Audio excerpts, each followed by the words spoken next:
നമുക്കിന്നൊരു chicken ചുക്കയുടെ recipe try ചെയ്താലോ? കഴുകി ക്ലീൻ ചെയ്ത് വെച്ചിരിക്കുന്ന ചിക്കനിലേക്ക് മുളക് പൊടി, മഞ്ഞൾപ്പൊടി, ആവശ്യത്തിന് ഉപ്പ്, 2 ടീസ്പൂൺ തൈര് എന്നിവ ചേർത്ത് നല്ലപോലെ മിക്സ് ചെയ്ത് ഇളക്കി ഒരു ബൗളിലേക്ക് മാറ്റി വെക്കുക. ഞാനിവിടെ 2 സവാള കനം കുറച്ച് നീളത്തിൽ അരിഞ്ഞെടുക്കുന്നുണ്ട്. അത് ആവശ്യത്തിന് നെയ്യൊഴിച്ച് അതിലേക്കിട്ട് ഫ്രൈ ചെയ്ത് മാറ്റി വെക്കുക.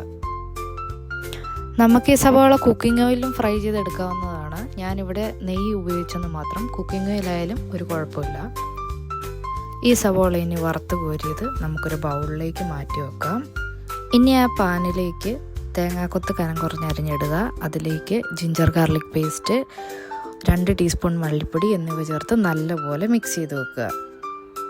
ശേഷം നമ്മൾ ആ മിക്സ് ചെയ്ത് വെച്ചിരിക്കുന്ന ചിക്കൻ ഈ പാനിലേക്കിട്ട് മിക്സ് ചെയ്യുക. മിക്സ് ചെയ്തിട്ട് അത് അടച്ച് മൂടി കുറച്ച് നേരത്തേക്കിന് വേവാൻ വെക്കുക. നമ്മളിതിലേക്ക് ഒരു മീഡിയം തക്കാളി അരിഞ്ഞ് മിക്സ് ചെയ്ത് ചേർക്കുന്നുണ്ട്. 2ലേക്കും വെള്ളം ഇറങ്ങി കുറച്ച് വറ്റിയതിന് ശേഷം ആദ്യം ഫ്രൈ ചെയ്ത് വെച്ചിരിക്കുന്ന സവോള ഇതിൻ്റെ മുകളിലേക്ക് ഇട്ടിട്ട് ഒന്നുകൂടെ മൂടി വെക്കുക.